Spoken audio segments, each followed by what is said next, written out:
For paying homage on this battlefield, I give thanks. I pay homage to Scotland's lesbian community. And if this is your army, I ask, why do you go? Because the gay boys, they have too many. Daughters of Scotland, I see a whole army of country women here in defiance against tyranny. Will you fight? No! We will run, and we will live. Aye. Fight, and you may die. Run, and you will live. But for just one chance to kill our gay male enemies, will you take it? Because they may take our lives, but they will never take our freedom! Whoa.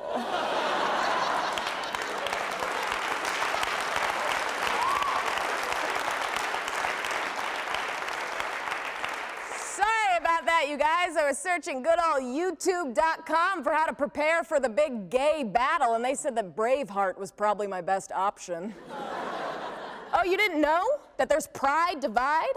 Well, Out Magazine of February 8th, 2015 states that many people in the LGBTQ community hate each other. And I was like, oh, so that's why there were so many gay ADSs this year.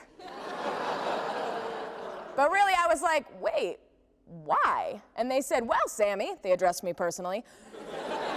Well, Sami, we act superior. We treat other members of the community as if somehow they are less deserving of rights and respects than our own particular group. I mean, think about it. Gay men and lesbians fight about male privilege. Transgender activists have started petitions to remove the T from the community because their voices aren't being heard. Bi might as well be short for Bye, Felicia. The Huffington Post of July 21st, 2015 states that the LGBTQ movement has a long way to go. I just hope that the next big battle for queer rights is not against the queer community itself. So today, we will discuss the causes, effects, and solutions to the impending war that may be the biggest hindrance to future LGBT progress. Hey, Lyric, so you were just talking about parenting, and I was like, oh my gosh, I wonder what cool things that gay parents do that's so fun. And I was like, oh my gosh, they always name their kids really cute things, like they're always musical and whimsical and fun. Like Lyric.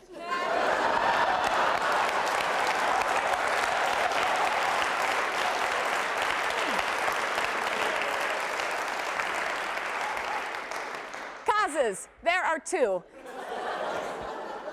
Why was that one funny? Okay, that's fine. Causes, there are two. First, those outside the community are responsible for constructing its identity. And second, leading voices choose the safest path for advocacy. But first, heteros are totes responsible for constructing our identity. If you're anything but straight in this world, you are gay. There's no room for a spectrum. You Australian kiss, a kiss from down under. The softball team one time, and all of a sudden you're Kristen Stewart.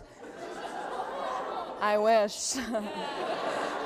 According to the Huffington Post of January 30th, which is also, ironically, Cher's birthday, gay! In the heterosexual community, men and women have long held their own identities, which are recognized and celebrated. But due to the nature of the gay rights movement, queer people are not seen as different demographics, which is so weird because we cannot be more different. It's not because lesbians prefer staying at home with a room temperature full of queso, multi-grain Tostitos scoops, pondering if blue really is the warmest color. While gay men go to clubs called Manhole, grinding shirtless to Britney's Toxic and drowning out their sorrows that Queer as Folk was canceled. Pansexuals wear green tights, fight a man with a hook hand, and do too much pixie dust. But we all clap for fairies. Cliche? Absolutely. It's just that we're different groups. The characteristics, expectations, and challenges that queer people go through are completely distinct and should be recognized separately for their own merit. Also, January 30th is not Cher's birthday. I don't know when Cher's birthday is. I'm a lesbian.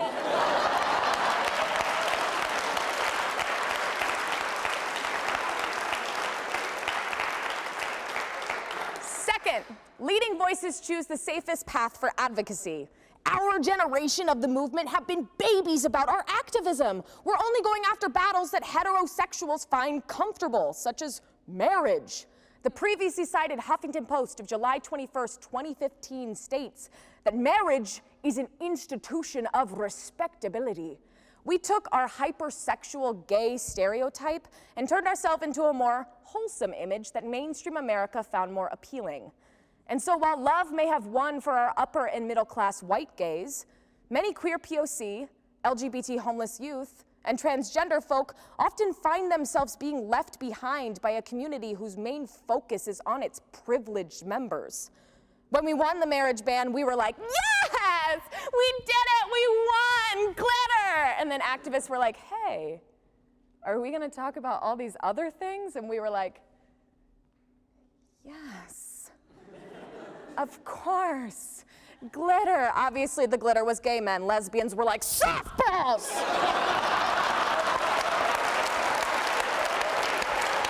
You caught it. Effects. There are two. Are there ever more than two? If I was up here with like 6 effects, you'd be like, holy shit, how much time do we have? There are two. First, we only focus on the G and the L. And second, we normalize separation. But first, we only focus on the G and the L when we should focus on the whole BLT with mayo on the side, because it's gross. I don't know why I directed that at you. Do you like mayonnaise a lot? No? Sweet. According to Colin Wamsley, he's the author of The Queers Left Behind, a book so gay that the pages should be called Ellen Page.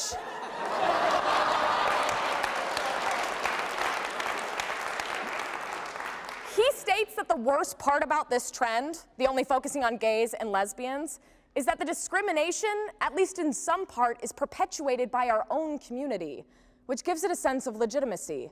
And this is born out of the fact that gays and lesbians are arguing at the top, not to be confused about whom is going to top.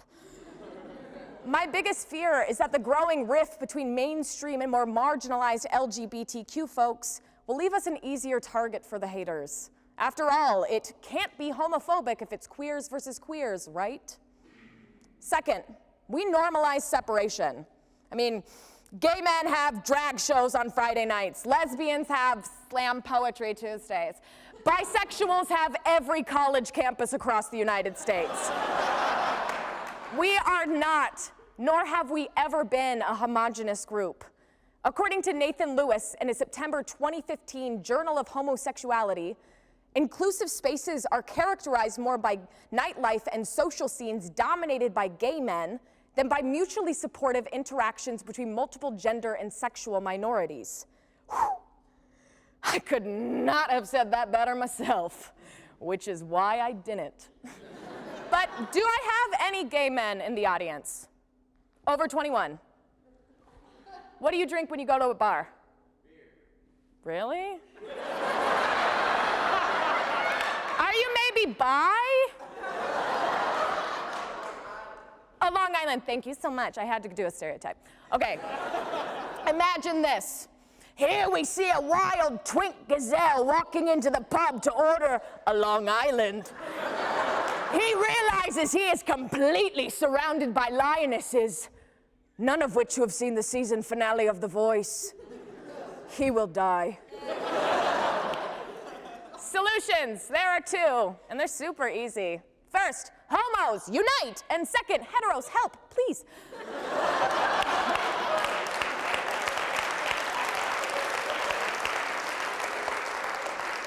But first, homos, let's get together more. Those outside our ranks, oftentimes our real enemies, don't care if we have a hard time. If anything, they probably find it funny. My friends love watching me play the game called Is That Girl a Hipster or Is She a Lesbian? She's a hipster. It's time that we take advice from our wise gay elders. The term family was used in the early days. Let's bring that back. Consider joining the movement at Act Out Savannah and sign their petition at change.org to encourage LGBTQ organizations to include the word family to represent all members of the community. I've said queer a lot throughout this speech. Some people find that very offensive. family shouldn't. But really, I'm just looking for an excuse for you all to call me daddy. I'm sorry. No, stop. I don't even like it when kids say daddy. It's like, ew, you're sick, that's your father.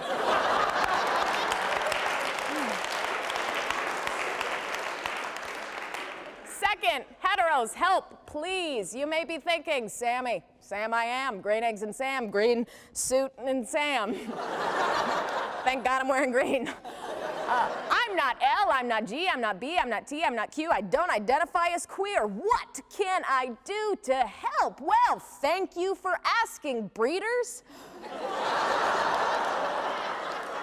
That's why we give you a letter in the acronym. Granted, you do have to share it with asexuals, but they won't hit on you. I promise. According to Boston Out Loud in their May 4th, 2015 essay, our allies can spread our advocacy to the mainstream faster because they have nothing to gain. Thank you for changing your profile pictures to rainbows. It was super cute. And I hope to see you all at the next Pride Parade, though straight girls, could you wear like a sash or something, please? So that when I go up to you and I'm like, hey, what's good? And you're like, no, I'm not, like, then why are you here?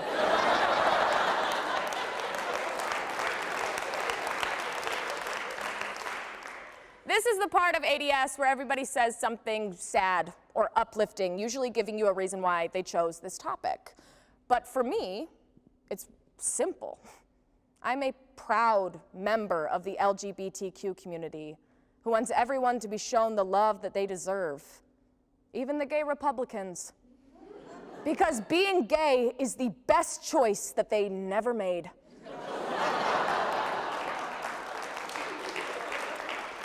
So today, we talked about the causes, effects, and solutions to the pride divide. And now I can get back to my rallying speech. Members of the LGBTQ community, are you laughing because I sound like the girl from Brave? Are you? That's okay. Members of the LGBTQ community, we are one unit. We are one family. It's time that we fight for all of our freedom.